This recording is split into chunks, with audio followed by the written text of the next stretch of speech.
Telugu Desam party శ్రేణులకి ఆశలు రేకెత్తించింది మొట్టమొదట ఏదన్నా ఉంటే నారా లోకేష్. ఏదైతే తను పాదయాత్ర అని ప్రకటించిన తర్వాత ఒక జోష్ వచ్చింది.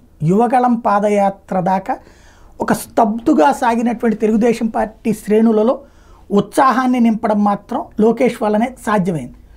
అంతకుముందు విభజన సందర్భంలో నిరాసక్తంగా ఉన్నటువంటి అసలు ఏంటి భవిష్యత్తుని భయపడుతున్న సందర్భంలో చంద్రబాబు పాదయాత్ర ఎట్లాంటి ఊపు తెచ్చిందో లోకేష్ పాదయాత్ర అట్లాంటి ఊపు తెచ్చిపెట్టింది. తద్వారా లోకేష్ కూడా బలమైన నాయకుడిగా ఎమర్జ్ అయ్యారు. రెడ్ డైరీ పేరుతో తను చేసినటువంటి హడావిడితో మరింతగా కార్యకర్తలకు ఒక ధైర్యాన్ని ఇచ్చారు. అయితే ఇప్పుడు లోకేష్ ధైర్యాన్ని తాము వాడుకోవాలనుకుంటున్నారు కడప జిల్లా నాయకులు. కడప జిల్లా నాయకులు బాబు గారితో చెప్పారు, జగన్ని దెబ్బకొట్టాలంటే ఎప్పటికప్పుడు నిర్ణయాలు వేగంగా తీసుకోవాలి, అది మీరు ప్రతి అంశంలో తీసుకోలేరు కాబట్టి లోకేష్ గారికి ఇన్ఛార్జ్ ఇస్తే బాగుంటుంది అన్నట్టు. దాంతో రేపో మాపో ఇన్ఛార్జి మంత్రులు అంటే ఒక్కొక్క మంత్రిని ఇన్ఛార్జీలుగా వేస్తుంటారు. కడప జిల్లాకి నారా లోకేష్ని ఇన్ఛార్జిగా వేసే అవకాశం ఉంది.